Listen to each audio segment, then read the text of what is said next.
లాగా చేయి తీద్దామంటే రాదు. ఎందుకు రాదు?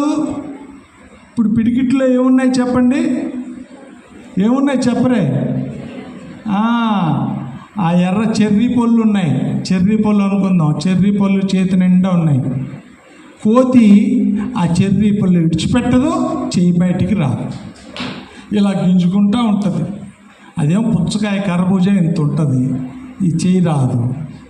అప్పుడు వేటగాడు వస్తాడు, కోతిని పట్టుకుంటాడు, బుట్టలో వేసుకుంటాడు. ఈరోజు ఎందుకు నేను చెప్తున్నానంటే, చాలామంది కుసుకు కుసుకు దగ్గుతూనే ఉంటారు, ఊపిరితిత్తులు దెబ్బతిన్నాయి, కానీ సిగరెట్ మానడం ఏంటి, తంబాకు మానడు, సిగరెట్ మానడు. సిగరెట్ అలవాటు మానకుండా ఊపిరితిత్తులు బాగోలేదని ప్రార్థించేవాడిని ఏమనాలే?